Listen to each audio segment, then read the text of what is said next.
दोस्तों मैं हूं सौरभ। मैं स्वागत करता हूं आप लोगों का आपके अपने चैनल बिजनेस का ज्ञान में। दोस्तों GST, goods and services tax, यह क्या होता है, किन किन कंडीशन में हमें अप्लाई करना है, एनओसी सर्टिफिकेट क्या होता है, या ई कॉमर्स मार्केट प्लेस पर अगर आप सेल करना चाहते हैं तो आपको जीएसटी रजिस्ट्रेशन के लिए कौन कौन से डॉक्यूमेंट्स की रिक्वायरमेंट होती है, इस वीडियो में हम यह जानेंगे। इस वीडियो में यह कवर करेंगे। देखिए, जीएसटी अगर आप एक स्टार्टअप कर रहे हैं या आप एक बिजनेसमैन हैं तो आपको जीएसटी किन कंडीशंस में लेना होता है। देखिए, एक लिमिट होती है जिसे आप क्रॉस करते हैं तो आपको जीएसटी नंबर लेना पड़ता है। वो लिमिट है 20 लाख रुपए। देखिए, 20 लाख जो होते हैं, अगर 20 लाख का आप क्रॉस कर जाते हैं आपका टर्नओवर, तो आपको जीएसटी लेना पड़ेगा। अगर आप किसी गुड्स की सर्विसेज दे रहे हैं और केवल गुड्स की सर्विसेज कर रहे हैं आप, तो यह लिमिट आपका 40 लाख रहेगा। 40 लाख पर आपको रजिस्ट्रेशन करवाना पड़ेगा। आप इसका अगर लिमिट क्रॉस करते हैं 40 लाख का तो। लेकिन अगर केवल आप गुड्स में यहां पर काम कर रहे हैं तो। लेकिन अगर आप गुड्स का काम कर रहे हैं और वहां पर आपने कोई सर्विसेज दे दी, जैसे कि कोई आपका हाउस है, आपने रेंट पे दिया है, उससे आपका जो किराया आ गया, या आप कहीं पे पढ़ा रहे हैं उससे कुछ फीस आ गया, मतलब किसी भी प्रकार की आपने सर्विसेज दे दी, तो यहां पर जो है आपका वो लिमिट जो है वह 20 लाख हो जाएगा। लेकिन अगर केवल गुड्स में डील करेंगे और अगर 40 लाख क्रॉस करता है आपका टर्नओवर, तो आपको जीएसटी रजिस्ट्रेशन करवाना पड़ेगा। अब हम बात कर लेते हैं ऑनलाइन सेलर की या ई कॉमर्स सेलर की, या एक स्टेट से आप दूसरे स्टेट में आप अपना जो प्रोडक्ट है वहां पर भेजना चाहते हो, तो आपको किन कंडीशन में जीएसटी के लिए अप्लाई करना पड़ेगा। देखिए, यहां पर आपकी कोई टर्नओवर लिमिट नहीं होती। यहां पर आप अगर स्टार्ट करने जा रहे हैं एक ई कॉमर्स बिजनेस, तो आपको जीएसटी रजिस्ट्रेशन बिल्कुल भी, आपका अगर एक प्रोडक्ट भी आप भेजते हैं ऑनलाइन तो आपको जीएसटी रजिस्ट्रेशन लेना पड़ेगा। हाँ, कुछ एग्जेम्प्टेड कैटेगरीज होती हैं जहां पर आपको जीएसटी नंबर के लिए नहीं, आप किसी भी मार्केट प्लेस पर उन एग्जेम्प्टेड कैटेगरी के लिए सेलिंग कर सकते हो विदाउट जीएसटी नंबर। जैसे कि बुक्स होती हैं, वो भी बुक्स में भी हर प्रकार की बुक्स नहीं आती हैं। जैसे कि लोगों को लगता है कि बुक्स अगर एग्जेम्प्टेड कैटेगरी है तो बिना जीएसटी नंबर लिए हम सारे टाइप्स के बुक्स को सेल कर पाएंगे।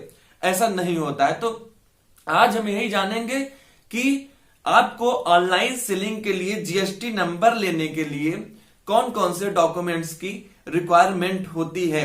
देखिए, ऑनलाइन सेलिंग में अगर आना चाहते हैं आप, तो आपको जो डॉक्यूमेंट्स की रिक्वायरमेंट है वो है आपका पैन कार्ड, आधार कार्ड, पासपोर्ट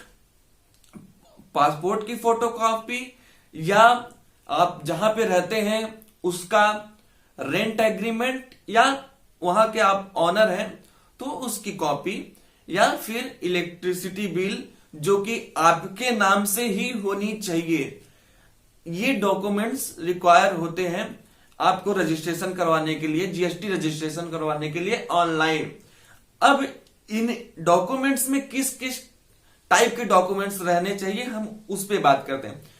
पेन कार्ड जो होता है, जिस नाम से आप रजिस्टर्ड करवाने जा रहे हैं, जिस ट्रेड नेम से आप रजिस्टर्ड करवाने जा रहे हैं, उसी ट्रेड नेम का आपका पेन कार्ड होना चाहिए। अगर आप सोल प्रोप्राइटरशिप के लिए जीएसटी ले रहे हैं तो वहां पर ट्रेड नेम जो है, आप अपना ऑनर का नेम और जीएसटी रजिस्टर्ड करवाते समय ट्रेड नेम अलग अलग रख सकते हैं। आप अपना नाम, ट्रेड नेम, कोई अपने बिजनेस का नाम रख सकते हैं। तो वहां पर आपका जो पेन कार्ड होता है, पेन कार्ड और आधार कार्ड लिंक होता है, आपको पता होगा। आधार कार्ड आपको कैसा चाहिए? आधार कार्ड जो होता है उसमें आपका मोबाइल नंबर लिंक होना इंपॉर्टेंट है।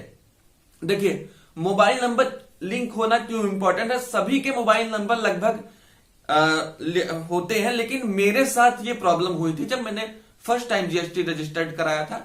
तो मैंने जो आधार कार्ड दिया था उसमें मेरा जो मोबाइल नंबर रजिस्टर्ड था वो मेरा मोबाइल नंबर खो चुका था, जिसकी वजह से मुझे काफी प्रॉब्लम्स का सामना करना पड़ा था जीएसटी नंबर लेते टाइम।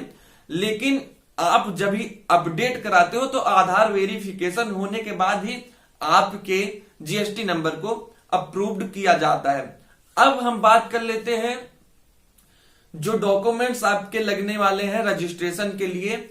आपके या तो आपका रेंट एग्रीमेंट या तो आपका पर्सनल, कहीं के आप हाउस ऑनर हैं वहां का चल जाएगा, कहीं बिजनेस में आप शॉप लेके रखे हैं तो उस शॉप का आपके पास ऑनर का जो डॉक्यूमेंट्स होता है वो लग जाएगा।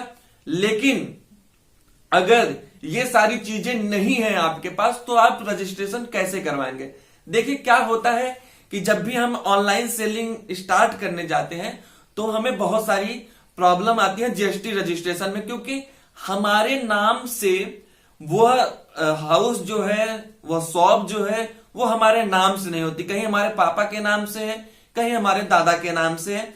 ऐसे केस में आप किस तरह से रजिस्टर्ड करवाओगे? या आप कहीं पर रेंट पर रह रहे हो, आप किराएदार हो, तो अगर आप किराएदार हो तो आपके मकान मालिक जो है उनका लाइट बिल आएगा उनके नेम से, उनका वो ऑनर होंगे, तो आपके नाम से कुछ नहीं है।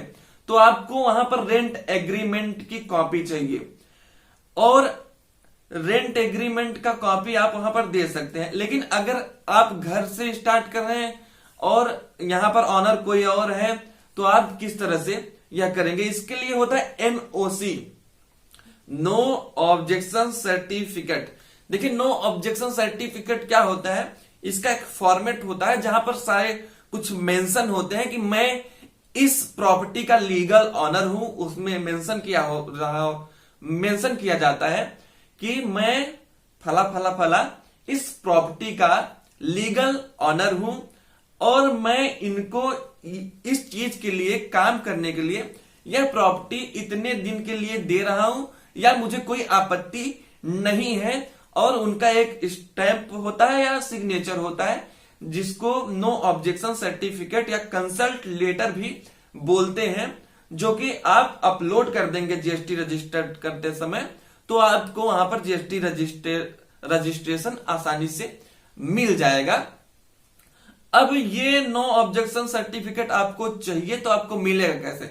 बहुत ही सिंपल है, आपको केवल गूगल पे जाकर टाइप करना है, आपको NOC letter no objection certificate format, आप वहां से डाउनलोड करने के लिए बहुत सारे फॉर्मेट्स आपको आ जाएंगे। किसी भी एक फॉर्मेट को डाउनलोड करके आप वहां पर प्रिंट करवा के आप वहां पर अपने जो ऑनर है उनका नेम मेंशन करके उनसे वहां पर सिग्नेचर करवा के उसके लिए आप अप्लाई कर सकते हो। तो ये होती हैं कुछ जीएसटी की कंडीशंस। अब बात आती है मोबाइल नंबर की। जो मोबाइल नंबर आप डाल रहे हो जीएसटी रजिस्ट्रेशन के लिए वो कैसा होना चाहिए? देखिए क्या होता है, कभी कभी हम दूसरे का सिम कार्ड यूज करते रहते हैं। दूसरे का सिम कार्ड मतलब दूसरे के आधार कार्ड के प्रूफ पर लिया हुआ सिम कार्ड हम यूज करते रहते हैं और जब हम जीएसटी रजिस्ट्रेशन करवाने जाते हैं तो हम उसी सिम कार्ड को देते हैं, उसी नंबर को देते हैं जो हमारा दूसरे आधार कार्ड से है। तो देखिए अगर आपके दूसरे आधार कार्ड से लिया गया आपका नंबर है तो प्रॉब्लम कहाँ आ जाएगी? कभी वो नंबर खो गया, किसी प्रकार से उस नंबर के साथ कोई दिक्कत हो गई या आपका मोबाइल खो गया, नंबर खो गया, तो आप जब एफआईआर करेंगे उस नंबर के लिए तो आपको वह नंबर नहीं मिलेगा क्योंकि वह आपके आधार कार्ड से रजिस्टर्ड नहीं है। तो एक नया नंबर ले, जब भी रजिस्ट्रेशन करवाने जाए एक नया नंबर ले, अपने आधार कार्ड का वह नंबर होना चाहिए। तो दोस्तों यह कुछ बेसिक्स वो है डॉक्यूमेंट्स होती हैं जो आपके एक प्रोप्राइटरशिप के लिए जरूरी डॉक्यूमेंट्स होती हैं। अगर आप ई कॉमर्स मार्केट प्लेस पर सेल करना चाहते हैं तो ये डॉक्यूमेंट्स आपको लगती हैं। तो दोस्तों मैं इसी प्रकार की इंफॉर्मेशन लाता रहता हूं। अगर आपको जीएसटी किस तरह से रजिस्टर्ड करना है इस पर आपको इंफॉर्मेशन चाहिए तो मेरे साथ जुड़े और कमेंट करके मुझसे पूछें ताकि मैं इस पर भी एक कंप्लीट वीडियो बना सकूं। धन्यवाद दोस्तों, जय हिंद।